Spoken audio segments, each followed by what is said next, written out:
The wind was a thief. It stole the warmth from Opal's coat, the feeling from her fingers, and now it was trying to steal the very breath from her lungs. Each gust was a physical blow, shoving her sideways, its howl a mockery of the hope she'd carried into this valley. Snow, driven horizontal, was not falling but attacking. It plastered one side of her face and turned the world into a churning vortex of white and gray. She had been told the weather could turn on a dime in these mountains. She hadn't understood they meant it could turn from a crisp autumn afternoon into a world-ending blizzard in the space of an hour. She'd been walking back from the far edge of the pitiful quarter section she'd bought, a patch of rock and sorrow that had earned her the town's pity when the sky had closed in. Now, every landmark was gone. The path to her rented room in town was a memory. The world was a blank page, and she was a word about to be erased.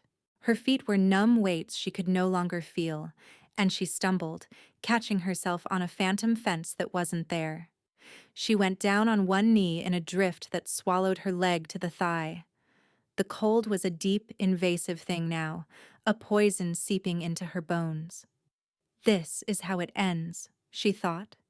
Not with a bang, but with a quiet freezing in a place no one would think to look for her. Alone. Just as she had been her whole life. It was then she felt it, a nudge against her gloved hand, firm, insistent. She blinked. Flakes of snow caught in her lashes and looked down. A dog. It was a shaggy, mud-caked thing, its coat a tangle of brown and gray, heavy with ice.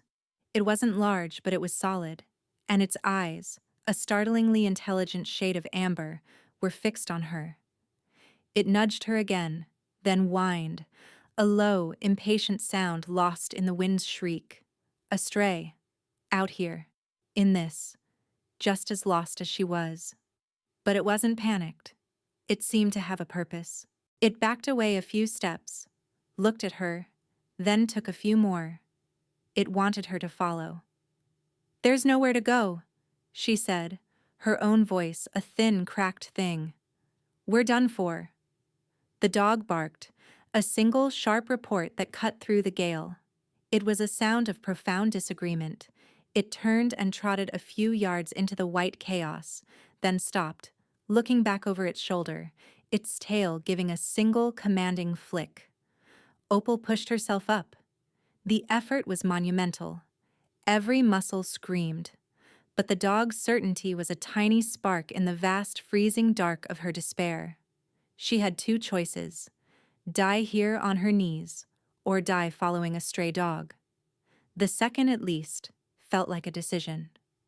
She took a step, then another, her eyes locked on the dark shape that was her only compass in the storm. The dog kept the pace slow, never getting more than 20 feet ahead, constantly glancing back to ensure she was still coming. It led her over ground she didn't recognize, through copses of skeletal aspen that clawed at her with icy fingers. The snow was deepening, the light was failing, and the cold was becoming a seductive numbness, whispering to her to just lie down and rest. But the dog would not allow it. If she faltered, it would come back, nudging her, barking its sharp, urgent command. It was not offering comfort. It was demanding she live. After what felt like an eternity, a darker shape loomed out of the swirling snow, a structure, a house. It was a long, low ranch house with a sagging porch and dark, dead windows. Opal recognized it with a jolt of unease. The old Thatcher place? She'd been warned about it in town, in the same breath they'd used to warn her about the land she'd bought. A place of grief. Abandoned for years, they said. Mr. Barrows, the smirking land agent, had been particularly clear. "Best stay clear of it. Sits there rotting. Front door's been nailed shut since old man Thatcher died. No one's been inside in a decade." The dog didn't lead her toward the front porch, where the shadows seemed to pool in a particularly forbidding way. It trotted around the side of the house to the back, where a smaller, sheltered alcove held a single, simple door. It stopped there, looked at her, and then put its muddy paws up on the wood, scratching at it. "It's no use," Opal whispered, her teeth chattering. "They said it's all sealed up." The dog whined, a pleading, insistent sound, and scratched again. Its gaze on her was unwavering. "Try." Opal reached out a hand that felt like a clumsy wooden club. She fumbled for the latch. It was iron, and so cold it seemed to burn her through her thin glove. She expected it to be rusted shut, frozen solid. The latch lifted. With a click that sounded loud as a gunshot in the muffled world, the door swung inward an inch. Warmth puffed out, carrying with it the impossible scent of wood smoke and something else. Something clean, like pine and soap. It was the smell of life. The dog pushed the door open the rest of the way and disappeared inside. Opal hesitated on the threshold, staring into a small, dark mudroom. A line of golden light glowed from beneath a second inner door. Someone was here. Someone was living in the house the entire town swore was empty. Fear warred with a desperate animal need for shelter. The storm was a beast at her back, threatening to drag her away. The sliver of light was a promise of survival. She stumbled into the mudroom, pulling the door shut against the wind, and the sudden quiet was deafening. She could hear her own heart hammering, the drip of melting snow from her coat onto the floorboards. She took a deep breath and knocked on the inner door. Her knuckles made a weak, trembling sound. Silence. Then a voice from the other side, rough as unsanded timber, heavy with disuse. "Go away! Please!" she called out, her voice breaking. "There's a storm. I'm lost. Please." Another long silence. She could hear the man on the other side moving, the scrape of a chair, a heavy footstep. The lock turned with a decisive thud. The door opened. He filled the doorway, a tall, broad-shouldered man who seemed carved from the same weathered lumber as the house. His hair was dark and streaked with gray, his face shadowed by a beard that didn't hide the hard lines of his jaw. But it was his eyes that held her. They were a clear, pale gray, and they were filled with a profound and weary solitude. He looked at her, then his gaze dropped to the floor.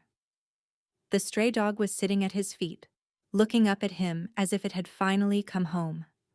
A flicker of something unreadable crossed the man's face. Shock, pain, recognition. He looked back at Opal, huddled and shivering, her face pale with cold. His expression softened, just a fraction, the hard lines easing into something that might have been pity. "Get in," he said, his voice a low rumble. He stepped back, holding the door open. "Before you bring the whole damn winter in with you." She stumbled past him into the warmth. It was a single large room, a kitchen and living space combined. A fire blazed in a large stone hearth, casting dancing shadows on the clean planked walls. The room was spare, almost monastic, but it was meticulously tidy. A stack of books on a small table, a couple of clean plates on a dry sink, a wool blanket folded neatly over the back of a chair. It was a space of deliberate, lonely order. The decay and ruin the town spoke of was held at bay, pushed back to the other, darker parts of the house. The man closed the door and turned to her. He didn't ask her name or what she was doing there. He just looked at her, soaked and shivering, and then at the dog, who had moved to the hearth and was now shaking a shower of water onto the stone. "Sit," he commanded, pointing to a simple wooden chair near the fire. He moved with a surprising grace, grabbing the folded blanket and tossing it to her. It was heavy, woven wool, and smelled of wood smoke and cold, clean air. She wrapped it around her shoulders, her body shaking in violent, uncontrollable tremors.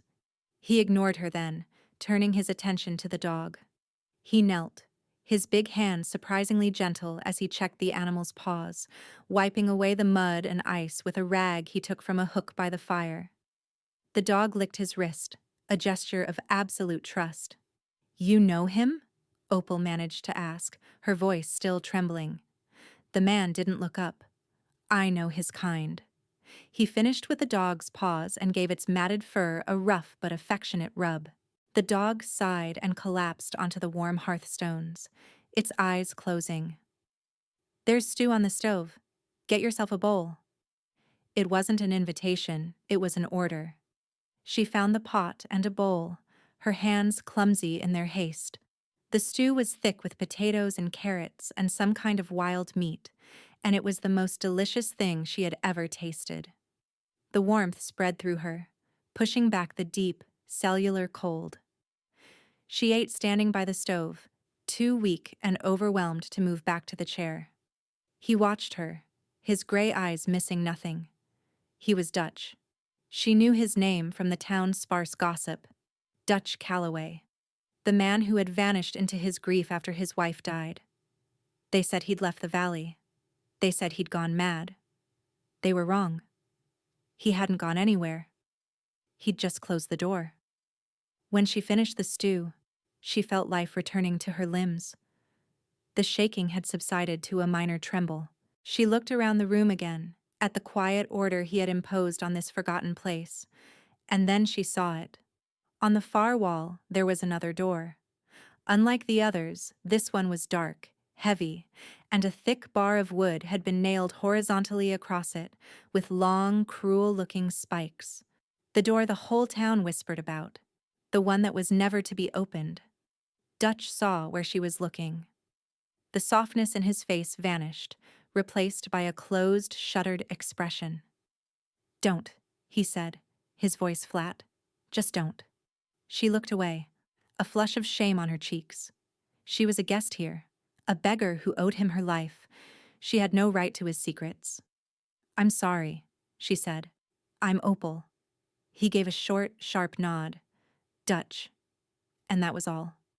The storm howled outside, sealing them in. The fire crackled. The dog slept on the hearth.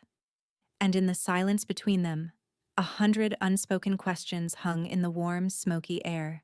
The storm raged for 3 days. They were trapped together in the small bubble of warmth and light Dutch had carved out of the wilderness. The world outside was a howling whiteness, erasing time. They fell into a strange, unspoken rhythm. He would rise before dawn, stoke the fire, and go out to a lean-to she could just see from the window to tend to a single, ancient-looking mule. She would make coffee, using his precious supply, and they would drink it in near silence, watching the snow pile up against the glass. Opal insisted on earning her keep. She swept the floors, washed their few dishes, and used a small mending kit from her pocket to repair a tear in the sleeve of his canvas coat. He watched her do it one evening, his eyes following the neat, tiny stitches she made by the light of the kerosene lamp. He said nothing, but when she was done, he took the coat from her, and his fingers brushed hers. The touch was brief, accidental, but it sent a jolt through her that had nothing to do with the cold. She spent hours with the dog. He was a quiet, dignified animal, and he took to her gentle hands as if he'd been starved for them. She brushed the burrs and ice from his coat, murmuring to him in a low voice. She decided to call him Nickel, for the way the firelight caught the silver in his scruffy fur. When she first said the name aloud, Dutch looked over at her, a strange expression on his face, but he didn't object. On the second day, she found the courage to ask. "The front door," she said, her voice soft. "The one they talk about in town. Did you really nail it shut?" He was sharpening a knife by the fire, the stone making a rhythmic scraping sound. He didn't stop. "I did." "Why?" The question was out before she could stop it. The scraping stopped. He set the knife and stone down carefully on the mantel. He stared into the flames, his profile stark and grieving. "It was her door," he said, his voice so low she barely heard it. "My wife, Cora. She always used that door. Never the back one. When she was gone, I couldn't stand to see it anymore. Couldn't stand the thought of anyone else walking through it. So I closed it." He didn't say anything more, and she knew not to press. The nailed door wasn't an act of madness. It was a monument to a love so great its loss had broken the world. He hadn't just sealed a door, he had sealed his own heart. Later that afternoon, while Dutch was outside, she allowed her curiosity to lead her. She drifted through the parts of the house that were open. They were just as the town described. Dust lay thick as felt on old furniture shrouded in white cloths. The air was stale and cold. Spiderwebs draped from the ceilings like ghostly chandeliers. It was a house, holding its breath. But his small, clean space, the kitchen, the chair by the fire, his narrow bed in a small adjoining room, was an island of life in a sea of preservation and decay. In a small drawer in the kitchen, tucked beneath a bundle of old seed packets, she found a worn leather collar. It was stiff with age. A small tarnished brass plate was affixed to it. She took it to the sink and rubbed at it with a damp cloth, her thumb polishing away years of grime. A single letter was engraved on it, a looping, elegant B, and beneath it, a name, Bess. When Dutch came back inside, stamping the snow from his boots, she was holding it in her palm. "I found this," she said quietly. He looked at the collar and a wave of pain washed over his face, so raw and sharp it made her ache for him. He took it from her, his calloused thumb tracing the engraved name. "Bess was her dog," he said. His voice was thick. "Looked a lot like him." He nodded toward Nickel, who was dozing by the fire. "Same amber eyes. She was the last of her line. Cora's pride and joy. She died the winter after. The winter after Cora." He closed his hand around the collar, his knuckles white. He looked from the collar to the sleeping dog, and a deep, shuddering sigh escaped him. He wasn't just a man grieving his wife. He was a man surrounded by ghosts. On the morning of the fourth day, the world was born anew. The storm had passed, leaving behind a landscape of impossible beauty and silence. The sky was a brilliant, aching blue, and the snow glittered under the sun, a blanket of diamonds thrown over the mountains. The silence was broken by the drip of melting snow from the eaves. The spell was broken. She had to leave. The thought landed in her chest like a stone. She didn't want to go. In this forgotten house, with this silent, grieving man, she had felt more at home than she had anywhere in her life. She packed her meager things, her heart heavy. Dutch watched her, his face unreadable. "The path to town will be clear by midday," he said. It wasn't a suggestion. It was a dismissal. He was retreating again, closing himself off. The brief thaw the storm had forced was freezing over. "Thank you," she said, standing by the back door, the one she had stumbled through. "For everything. You saved my life." "The dog saved your life," he corrected, his voice flat. He wouldn't meet her eyes. Before she could answer, a sound came from outside. The crunch of snowshoes, the jingle of a harness. A man's voice, loud and officious, called out. "Hello? Anyone in the Thatcher place?" Dutch stiffened. A dark look crossed his face. He moved to the window, peering out. "Barrows," he bit out, the name a curse. Opal's heart sank. Mr. Barrows, the land agent from town, the one with the smug smile and the predatory eyes, the one who had sold her a worthless plot of land and laughed with the other men about it. The back door burst open and Barrows stood there, his face ruddy from the cold and exertion. He was a stout man, dressed in an expensive fur-lined coat that seemed out of place in the rustic home. His eyes widened in shock as he took in the scene. The warm fire, Opal standing there, and Dutch, rising to his full height like a bear disturbed from its den. "Calloway," Barrows breathed, a mixture of disbelief and fury in his voice. "I'll be damned. The whole town thinks you're dead or gone to California." His eyes narrowed. "What are you doing here? This is private property." "It's my home," Dutch said, his voice a low growl. Barrows let out a short, ugly laugh. Not anymore, it ain't. This property reverted to the county for back taxes 5 years ago. I just filed the claim myself, fresh and legal. I came to post the notice. He brandished a rolled-up paper from his coat.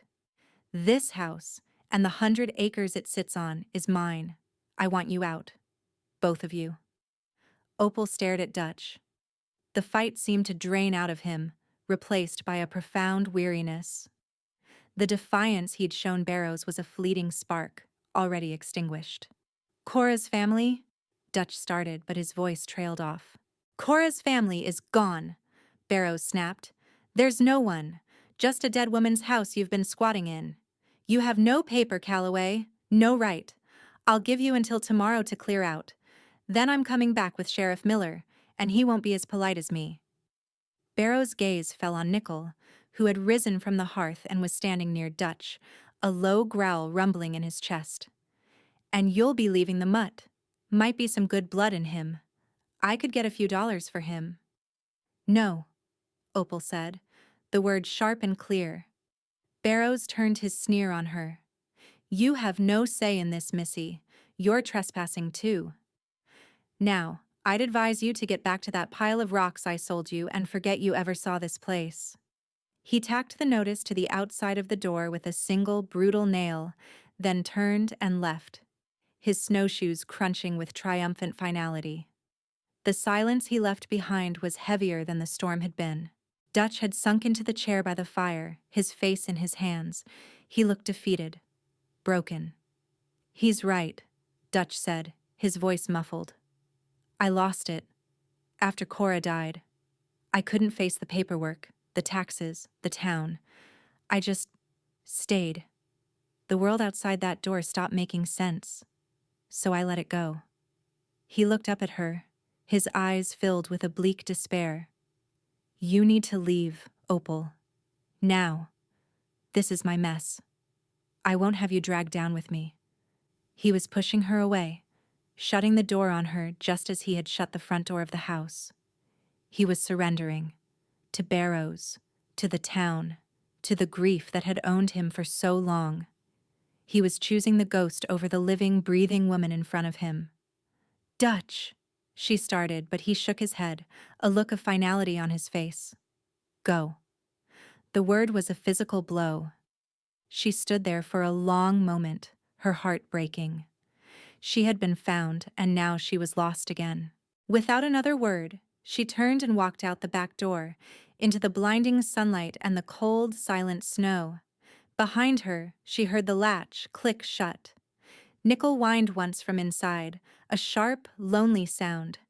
And then there was only the dripping of the melting world and the crushing weight of her own solitude. Opal did not go back to town. The thought of her cold, empty room, of the pitying or scornful glances, was unbearable.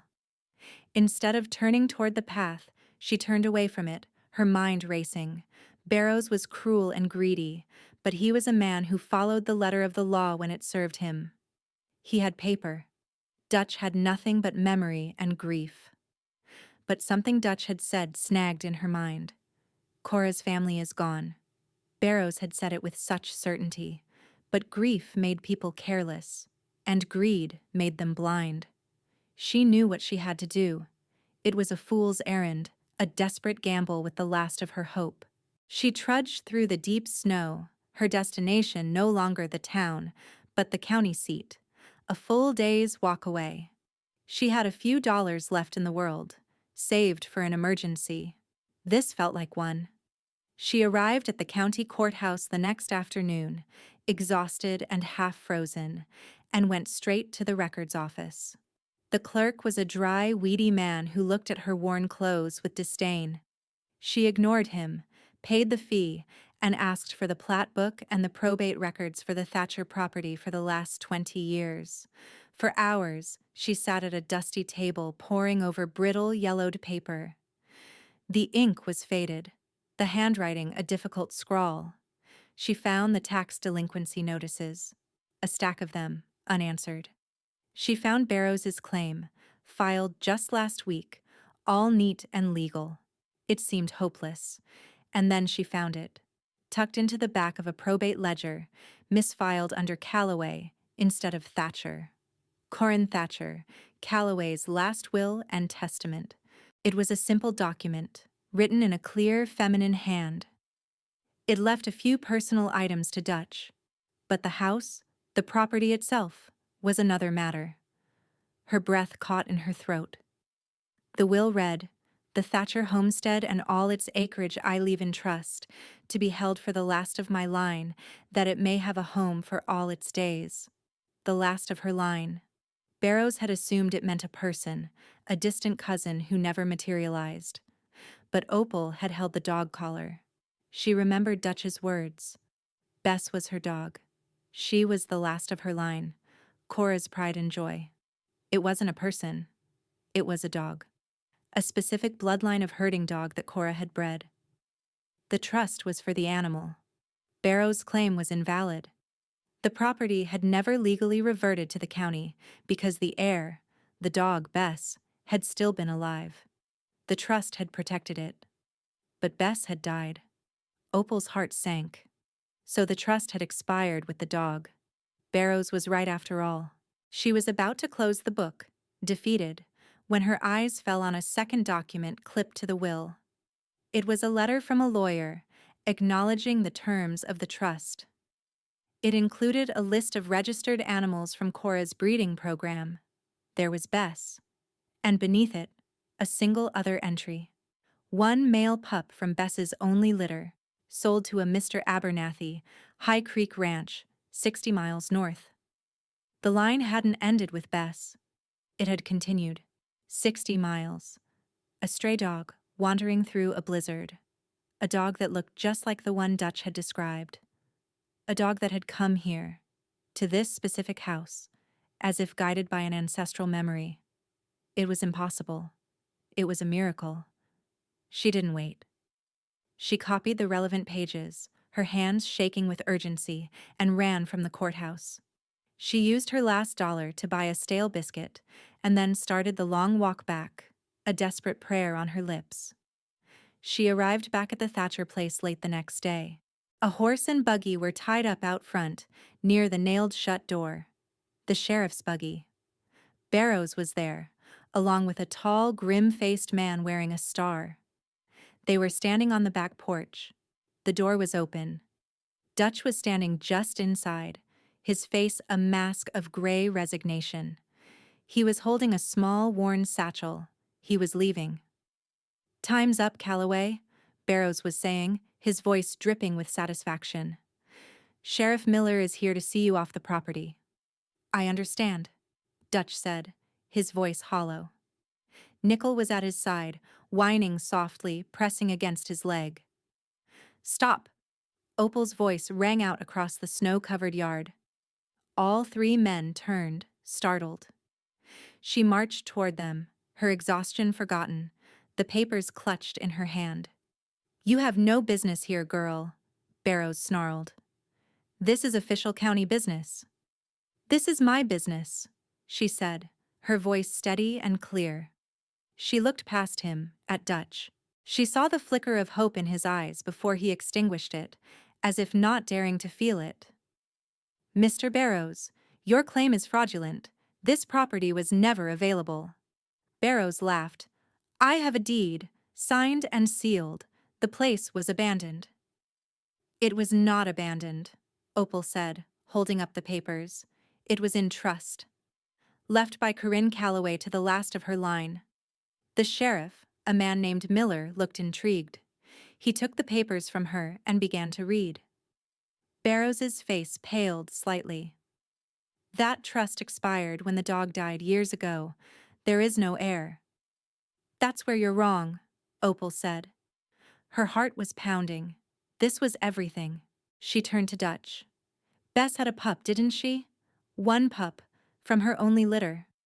Dutch stared at her, his mind slowly working through his wall of grief.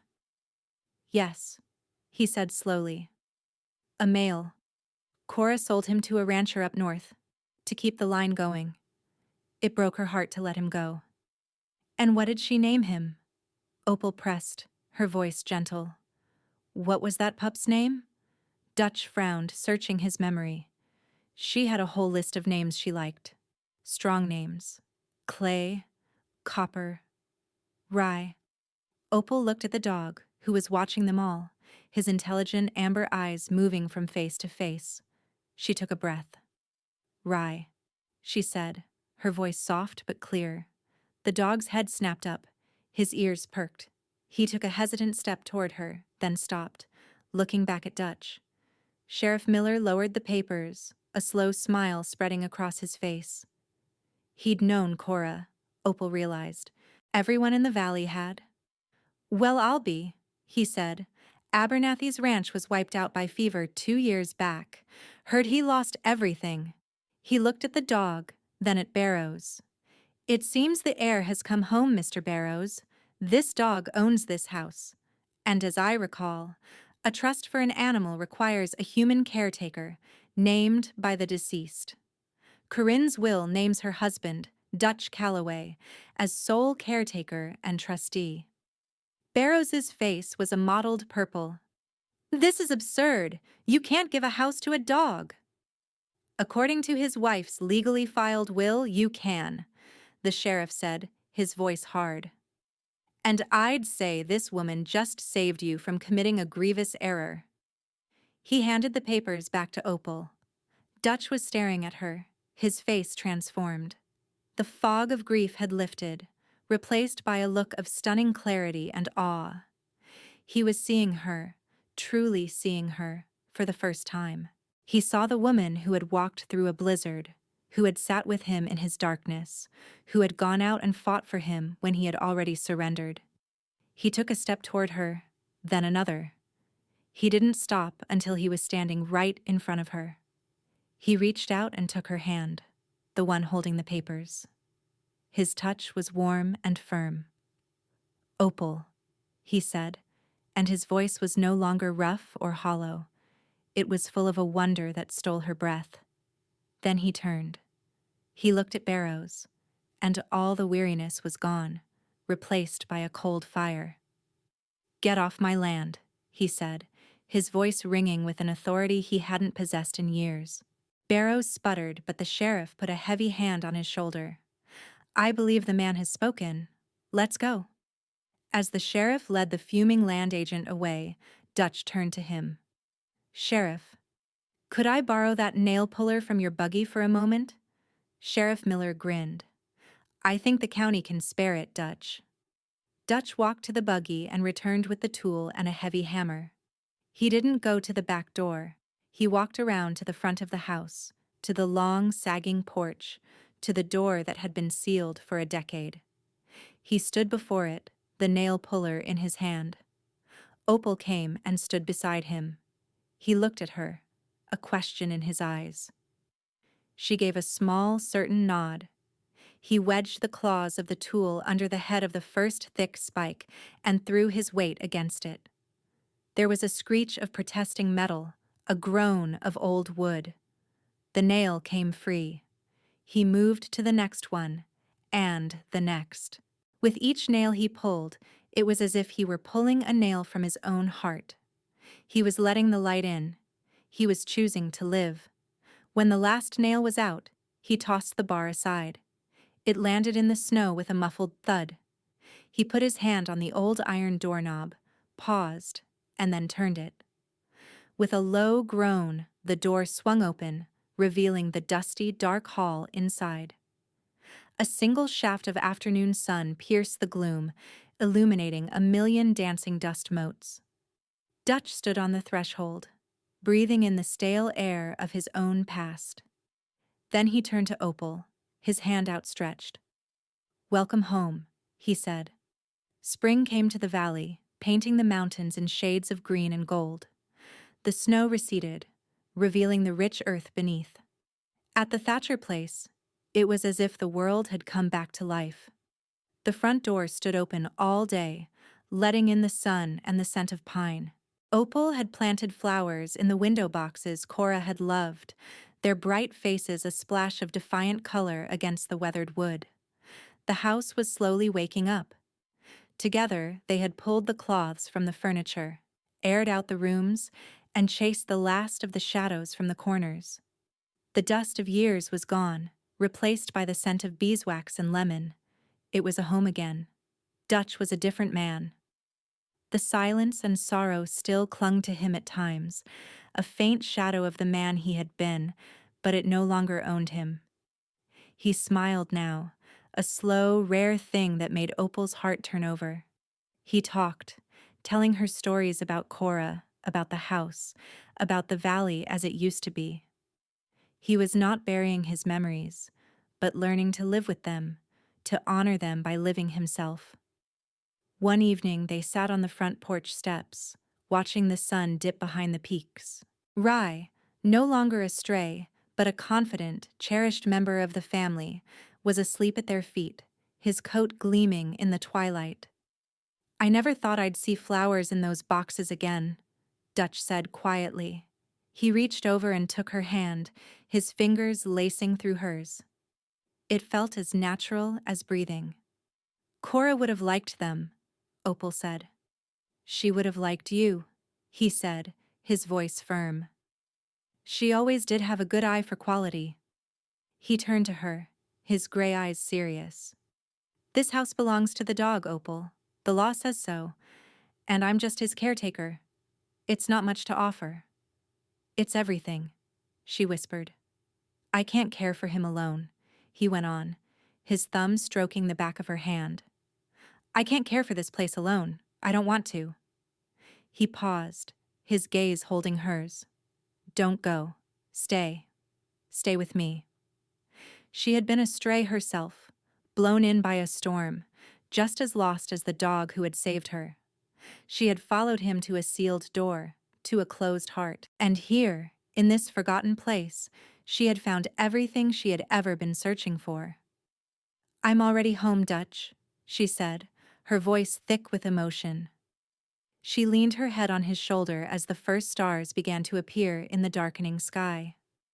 "It's a funny thing, how a home can be a place you never knew you were looking for, and a family can be a grieving man and a dog who owns the deed. We all spend our lives searching for a door that will open to us, a place where we are not just sheltered, but seen.